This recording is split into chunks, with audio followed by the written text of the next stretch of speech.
మనకి దేశవ్యాప్తంగా ఉన్నటువంటి కేంద్రీయ విద్యాలయాల్లో ఎక్కడెక్కడ ఎన్ని వేకెన్సీ ఉన్నాయనేది దానికి సంబంధించి లిస్ట్ అనేది వచ్చిందనమాట. మీకు స్టేట్ వైజు అండ్ ఆ తర్వాత కేవీఎస్ స్కూల్ వైజ్ అనమాట. అంటే ఒక్కొక్క స్కూల్లో కూడా ఎన్ని వేకెన్సీ ఉన్నాయో దానికి సంబంధించి లిస్ట్ అనేది ఉందన్నమాట. దానికి సంబంధించి పూర్తి వివరాలు ఈ వీడియోలో క్లియర్ ఎక్స్ప్లెయిన్ చేస్తాను. వీడియో ఎండింగ్ వరకు చూడండి. అండ్ ఎవరైతే ఫస్ట్ టైం నా ఛానల్ చూస్తున్నారో తప్పకుండా సబ్స్క్రైబ్ చేయండి. అయితే మనం స్టేట్ వైజు చూసుకోవచ్చు. లేదు అనుకుంటే మీరు ఆ కేవీఎస్ సంబంధించి అంటే ఇప్పుడు ప్రస్తుతానికి మిర్యాలగూడలో ఒక కేవీఎస్ ఉందనుకోండి. ఆ కేవీఎస్లో ఎన్ని వేకెన్సీ ఉన్నాయో దానికి సంబంధించి కూడా మీకు డీటెయిల్స్ అనేది ఈ పీడిఎఫ్లో ఉన్నాయన్నమాట. ప్రస్తుతానికి మీకు స్క్రీన్ మీద కనపడుతుంది చూడండి, గౌహతి హైదరాబాద్. హైదరాబాద్ అంటే ఏంటి అంటే మనకి ఏపీ తెలంగాణలో ఉన్నటువంటి కేవీఎస్లన్నింటిలో కూడా ఎక్కడెక్కడ ఎన్ని వేకెన్సీ ఉన్నాయో అనేది మీకు తెలుస్తుంది అనమాట. హైదరాబాద్ రీజియన్ కింద మనకి ఆంధ్రప్రదేశ్ వస్తుంది, తెలంగాణ వస్తుంది. అండ్ నెక్స్ట్ వచ్చేసింది మనకి స్టేషన్ కోడ్ అనమాట. స్టేషన్ కోడ్ అంటే ఏం లేదు, స్కూల్ అనమాట. KVS school, Adilabad KVS school. కిందికి రండి చూపిస్తాను మళ్ళీ. అండ్ ఇక్కడ చూడండి అనంతపూర్. అనంతపూర్ అంటే ఏంటి అంటే అనంతపూర్లో ఉన్నటువంటి కేవీఎస్ స్కూల్ అనమాట. ఓకేనా. ఆ స్కూల్ యొక్క కోడ్ 270 అనమాట. ఆదిలాబాద్ అంటే 554 అనమాట స్టేషన్ కోడ్. ఓకేనా. స్టేషన్ అంటే స్కూల్, కేవీఎస్ స్కూల్. ఓకేనా. ఆదిలాబాద్ కేవీఎస్ స్కూల్ కింద అనంతపూర్ కేవీఎస్ స్కూల్. ఇందులో ఏమేమి వేకెన్సీ ఉన్నాయో మీకు డీటెయిల్స్ అన్నీ కూడా కనబడుతున్నాయి కదా. ఇక్కడ చూడండి ఆదిలాబాద్ సంబంధించినటువంటి సబ్ స్టాఫ్ వచ్చేసినైతే 2 వేకెన్సీ ఉన్నాయి.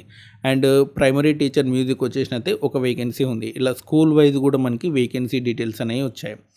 అండ్ మీరు వేరే స్టేట్లో చూసుకోవాలనుకుంటే అక్కడ కూడా చూసుకోవచ్చు. దాని రీజియన్ నేమ్ ఏముంటుంది అంటే ఆ స్టేట్కి సంబంధించినటువంటి క్యాపిటల్ నేమ్ అనేది ఉంటుంది. ఓకేనా. ఆ క్యాపిటల్ నేమ్ కొడితే మీరు చూసుకోవచ్చు. ఓకేనా. పైన ఇక్కడ కనపడుతుంది కదా గౌహతి అంటే అస్సాం సంబంధించినటువంటి స్టేట్ క్యాపిటల్ ఏంటి గౌహతి కదా. సో కాబట్టి రీజనల్ నేమ్ అనేది గౌహతి అనేది ఇచ్చారు.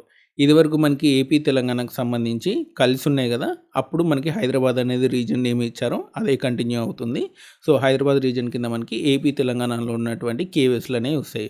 ఆ రకంగా మీరు దేశవ్యాప్తంగా ఉన్నటువంటి రీజన్ వైజ్గా అండ్ స్కూల్ వైజ్గా కూడా మీరు వేకెన్సీ డీటెయిల్స్ అనేది చూసుకోవచ్చు. అండ్ ఆ తర్వాత భువనగిరి అంటే మనకి భువనగిరి తెలంగాణ భువనగిరి సంబంధించి కేవీఎస్లో అండ్ బోధన్ టౌను అండ్ ఆ తర్వాత వచ్చేసి దుండిగల్లో అండ్ ఎక్కడెక్కడ వేకెన్సీ ఉన్నాయి. ఏలూరు అండ్ ఆంధ్రప్రదేశ్ సంబంధించి కేవీఎస్ ఏలూరులో ఎక్కడెక్కడ ఏమేమి వేకెన్సీ ఉన్నాయి. అండ్ ఏలూరులో వచ్చేసినట్టే సబ్ స్టాఫ్ 6 వేకెన్సీ ఉన్నాయి. స్టెనోగ్రఫీ ఏం లేవు. ప్రైమరీ టీచర్ 4 అనేవి ఉన్నాయి. అండ్ కిందికి రండి ఏలూరులో టీజీటీ మ్యాథ్స్ వచ్చేసినైతే 2 వేకెన్సీ ఉన్నాయి. సో ఈ రకంగా మీరు స్కూల్ వైజ్ కూడా చూసుకోవచ్చు. రీజనల్ వచ్చేసినైతే మీరు హైదరాబాద్ చూసుకోవాలి. మీ దగ్గర పట్ల ఏదైతే కేవీఎస్ ఉందో దానికి సంబంధించి డీటెయిల్స్ కూడా చూసుకోవచ్చు అనమాట. హైదరాబాద్ రీజన్లో అన్ని కేవీఎస్ స్కూల్స్ డీటెయిల్స్ అనేవి ఉంటాయి. ఓకేనా. ఈ పీడిఎఫ్ అనేది మీకు మన టెలిగ్రామ్ ఛానల్లో ఇస్తాను. మన టెలిగ్రామ్ ఛానల్ లింక్ అనేది డిస్క్రిప్షన్లో ఉంది. మీకు ఇలాంటి అప్డేట్స్ అన్నీ కూడా మీకు టెలిగ్రామ్ ఛానల్లో వస్తాయి కాబట్టి డెఫినెట్లీ మన టెలిగ్రామ్ ఛానల్లో జాయిన్ అవ్వండి. ఓకేనా. సో ఇదనమాట కేవీఎస్ సంబంధించినటువంటి వేకెన్సీ డీటెయిల్స్. అండ్ మనకి త్వరలోనే నోటిఫికేషన్ వస్తుందన్నారు. బట్ చూద్దాం ఏం జరుగుతుందనేది. ఒకవేళ వేకెన్సీ నోటిఫికేషన్ వస్తే మాత్రం మీకు వెంటనే వీడియో చేసి తెలియజేస్తాను. ఓకేనా. Thanks for watching.